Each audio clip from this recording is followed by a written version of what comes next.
चलिए दोस्तों, स्वागत है आपका हमारे इन्फोडो चैनल में। आज हम बात करने वाले हैं एक बहुत ही इंटरेस्टिंग सा टॉपिक है। हम बात करेंगे ईरान और इंडिया के रिलेशंस के बारे में। रिसेंटली एक 27 नवंबर को एक घटना घटी है जिसमें कि एक टॉप ईरानियन साइंटिस्ट को असैसिनेट कर दिया गया है, जिसकी वजह से काफी सारे रिलेशंस में उतार चढ़ाव देखने को मिल रहे हैं। तो चलिए बात करते हैं आगे।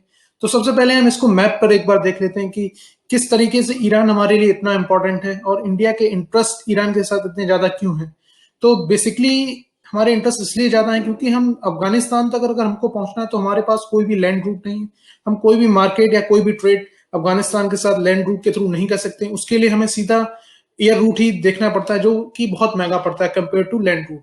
और अगर हमें सेंट्रल एशिया तक पहुंचना है तो उसके लिए भी हमारे पास कोई रूट नहीं था। तो इसके लिए सबसे बेस्ट ऑप्शन हमारे पास जो अल्टरनेट था वो ईरान था, जिसके थ्रू हम अफगानिस्तान तक और सेंट्रल एशिया तक पहुंच सकते हैं। सेंट्रल एशिया में कंट्रीज आती हैं कजाकिस्तान, उज्बेकिस्तान, तुर्कमेनिस्तान। तो these countries are in Central Asia. तो उसके लिए हम लोगों ने एक डेवलप कर रहे हैं चाबहार पोर्ट, जो कि ईरान में है। आप देख सकते हो रेड लाइन। जब हम ईरान में, जैसे ही मेरी जो रेड लाइन आपको दिख रही होगी, ये ईरान में चाबहार पोर्ट है यहाँ पर। और यहाँ से हम लोग अपने रेल रूट के थ्रू अफगानिस्तान तक, कजाकिस्तान तक हम अपने ट्रेड को पहुंचा सकते हैं, हम अपने माल को सप्लाई कर सकते हैं। इसलिए इंडिया के लिए एक बहुत ही इंपॉर्टेंट देश बन जाता है। लेकिन इंडिया के लिए एक दूसरे तरीके से भी इंपॉर्टेंट है, क्योंकि हम लोग बहुत सारा ऑयल इंपोर्ट कराते हैं और ईरान उस ऑयल को हमें बहुत ही सस्ते रेट्स पे देता था और काफी ज्यादा डिस्काउंट रेट पे हमको देने के बावजूद शिपमेंट भी ईरान की तरफ से ही की जाती थी। तो एक ये भी बेनिफिट था ईरान के लिए। और बाकी हम बात करेंगे रिसेंटली हुआ क्या है। हम इसको एक बार इस मैप पे भी देख लेते हैं। आप देख सकते हैं Persian gulf, Saudi Arabia, Jordan, और आप एक रेड कलर की डॉट देख रहे होंगे, ये इसराइल है।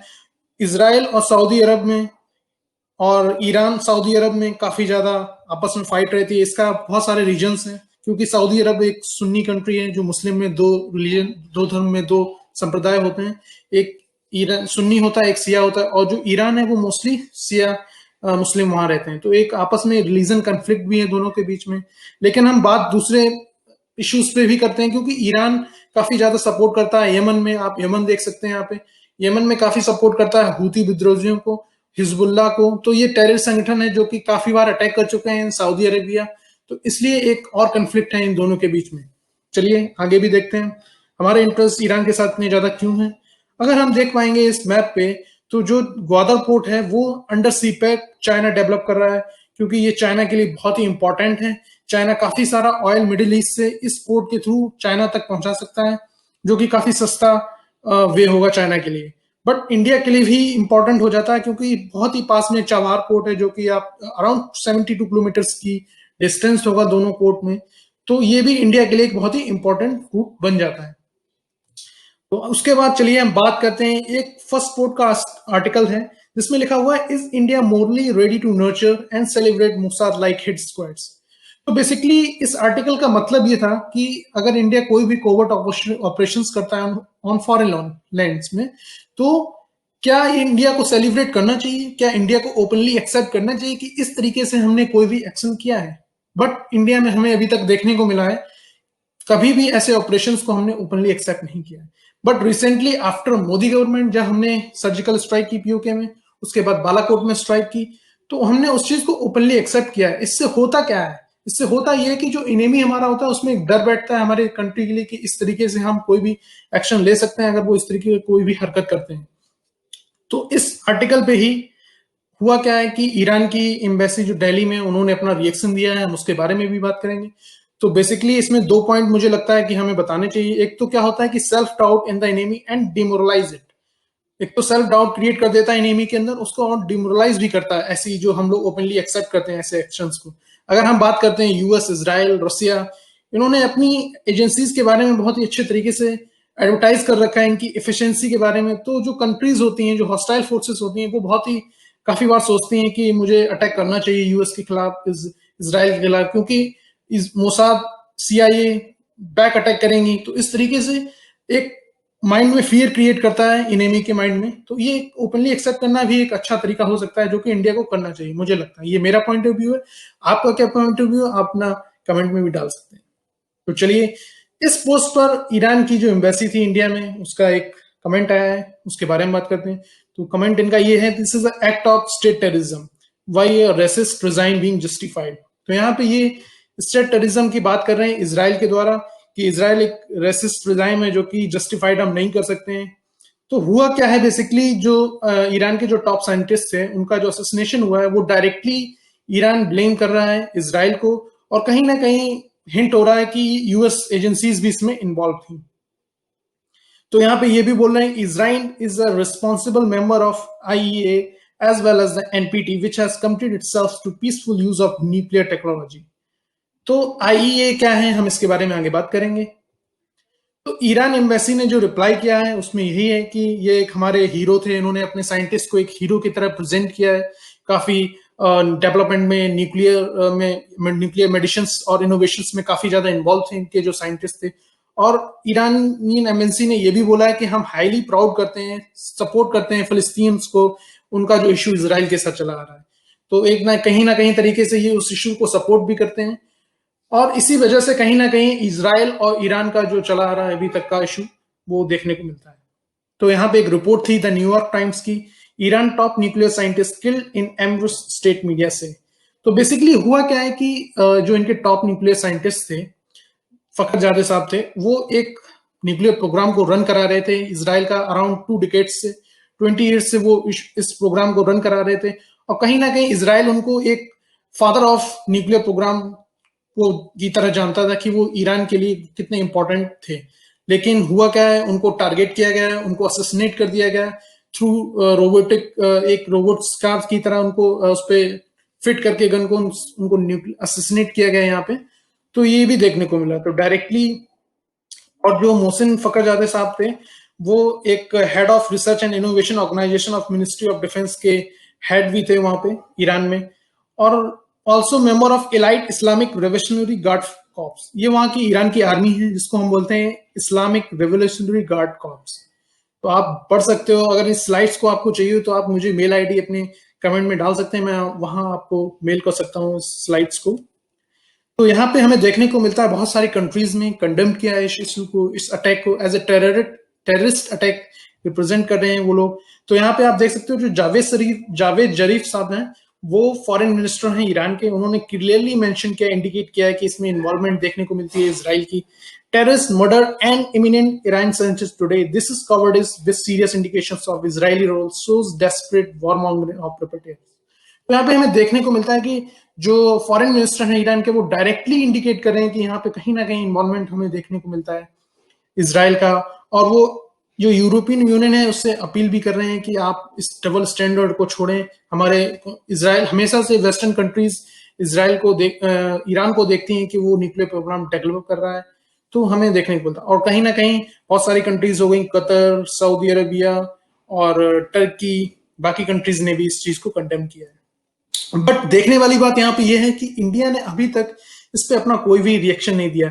इंडिया कहीं ना कहीं मिडिल ईस्ट में पावर जो है, जो डिप्लोमेटिक रिलेशंस है हमारे, उनको बैलेंस करने की कोशिश कर रहा है। अगर आपको देखते हैं, क्योंकि हमारे रिलेशंस यूएई और सऊदी अरेबिया, इसराइल के साथ बहुत ही अच्छे संबंध हैं, हम नहीं चाहते हैं कि हम कोई भी ऐसा कमेंट करें जिससे कि इन कंट्रीज को हर्ट करे। But at the same time Iran भी हमारे लिए बहुत ही इंपॉर्टेंट मेंबर है, ईरान हमारे लिए स्ट्रेटेजिकली बहुत इंपॉर्टेंट है, तो हमें कहीं ना कहीं उस चीज का भी ध्यान में रखना पड़ेगा।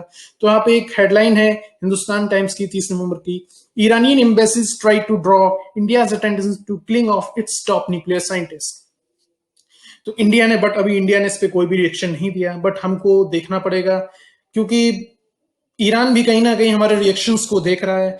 अगर हम बात करते हैं 2018 की, जहां पे सुलेमानी जो उनके टॉप कमांडर थे, उनको अमेरिका ने ड्रोन अटैक से मार गिराया था, इंडिया ने उस टाइम भी एक बहुत ही सिंपल सा जवाब दिया था, कमेंट किया था, जिसमें बोला गया था कि दोनों कंट्रीज को अपने आप मतलब बचाव करना चाहिए, किसी भी तरीके से कोई भी युद्ध की ओर नहीं जाना चाहिए। एक बहुत ही सदा हुआ कमेंट था। तो इंडिया ईरान कहीं ना कहीं हम लोगों को वॉच कर रहा है, हमारे रिएक्शंस को वॉच कर रहा है, तो हमें भी वो काफी सोच समझ के आगे बढ़ना पड़ेगा। अभी देखने को क्या मिलता है कि जो ईरानियन एम्बेसी है उसने इंटरनेशनल कम्युनिटी से बोला कि इस एक्ट को टेररिस्ट अटैक की तरह देखा जाए और कंडेम किया जाए, जो कि फ्राइडे को हुआ था, 27 नवंबर को हुआ था। और फ़खरज़ादे साहब थे, इनको जो वेस्टर्न कंट्रीज़ हैं, वो हमेशा मास्टरमाइंड समझती थी उनके सीक्रेट न्यूक्लियर प्रोग्राम की वजह से, क्योंकि कहीं न कहीं ये सीक्रेट न्यूक्लियर प्रोग्राम को रन करा रहे थे। एक साइबर अटैक हुआ था जो कि इज़राइल ने किया था रिसेंटली 2018 में, वहाँ से बहुत सारे जो रिकॉर्ड्स मिले थे, उसमें कहीं न कहीं इनको नेविगेट हो रहे थे, ये रिप्रेज़ेंट हो रहे थे कि ये न्यूक्लियर प्रोग्राम को रन करा रहे हैं। और मुझे तो ऐसा लगता है कि कहीं न कहीं डायरेक्टली इन्वॉल्व हैं इज़राइल एजेंसीज़ और सीआईए।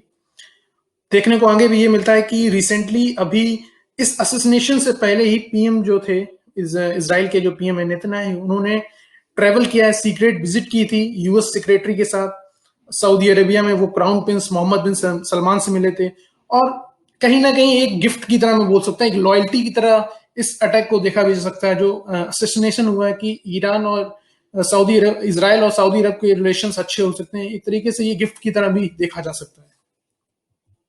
बाकी हमें देखने को मिलता है कि आईएईए क्या है? ये है इंटरनेशनल एटॉमिक एनर्जी एजेंसी, जो कि जो जितने भी न्यूक्लियर प्रोग्राम्स चलते हैं सारी कंट्रीज में, वो ये एजेंसी सारी कंट्रीज के प्रोग्राम्स को वॉच करती है।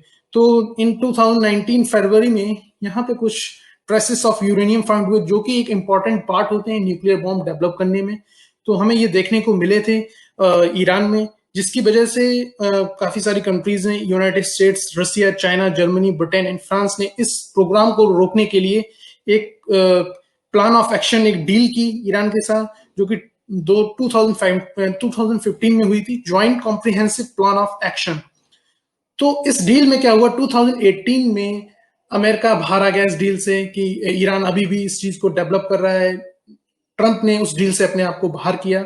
उसके बाद बहुत सारे सैंक्शंस ईरान पे लगा दिए, जिसकी वजह से इंडिया को काफी नुकसान हुआ है। अगर हम इंडिया का व्यू देखते हैं, इंडिया चाबहार पोर्ट डेवलप कर रहा था, इंडिया वहां पे एक रेल लाइन डेवलप कर रहा था, जिसकी वजह से ना ही हम लोग तेल को इंपोर्ट करा पा रहे हैं, ना ही हम किसी भी तरीके का डेवलपमेंट कर पा रहे हैं। तो मुझे ऐसा लगता है कि आने वाले टाइम में जो जो बिडेन है, वो इस डील को वापस, इस डील में अमेरिका को लाएंगे। इससे इंडिया को ये फायदा होगा कि इंडिया सारे प्रोजेक्ट्स को कंटिन्यू कर पाएगा और हम एक अच्छे से रिलेशंस में फिर से ईरान के साथ जा सकते हैं। और यहाँ पे एक चीज और देखने को है कि India must condemn the killing of Iranian nuclear scientist since it is a terrorist attack, otherwise its outrage over terrorism would be seen as selective.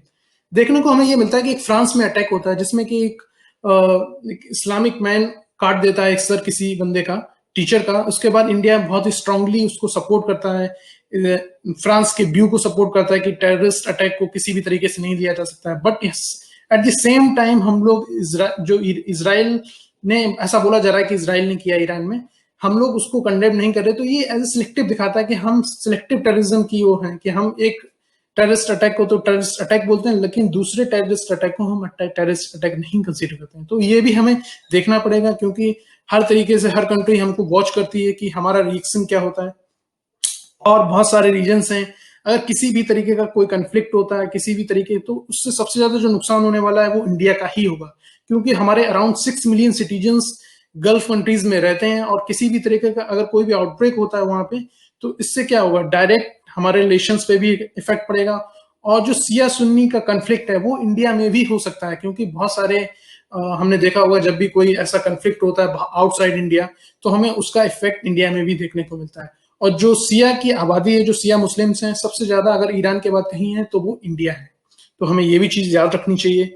और एक जो चीज है जो जियोपॉलिटिकली देखने को मिल रही है, कि चाइना का इन्फ्लुएंस बहुत तेजी से ईरान में बढ़ रहा है। अगर हम चाइना के इन्फ्लुएंस को देखें, तो चाइना की जो प्रोफाइल है वो बहुत ज्यादा इंक्रीज हो चुकी है आफ्टर सैंक्शंस। ठीक है, तो चाइना क्या कर रहा है कि बहुत सारा ऑयल इंपोर्ट करा रहा है, वो भी डिस्काउंटेड रेट्स पे। वेपन भी सप्लायर कर रहा है, मेजर वेपन सप्लायर हो गया ईरान के लिए। और एट द सेम टाइम वो अपने रिलेशंस को यूएई, सऊदी अरेबिया और इसराइल के साथ भी इंक्रीज कर रहा है। तो कहीं ना कहीं वो बैलेंस को लेके चल रहा है। ऑलरेडी पाकिस्तान के साथ एक रिलेशन में है, सीपैक का जो प्रोजेक्ट बना रहा है, काफी मिलियंस डॉलर्स का प्रोजेक्ट है वो। तो हमें देखने को मिल गया कि इंडिया की पॉलिसी हम कैसे बैलेंस कर सकते हैं सारी कंट्रीज के साथ, जो गल्फ कंट्रीज है उनके साथ, ईरान, इसराइल हुआ, और बाकी कंट्रीज के साथ। चलिए, तो थैंक्स यू सो मच।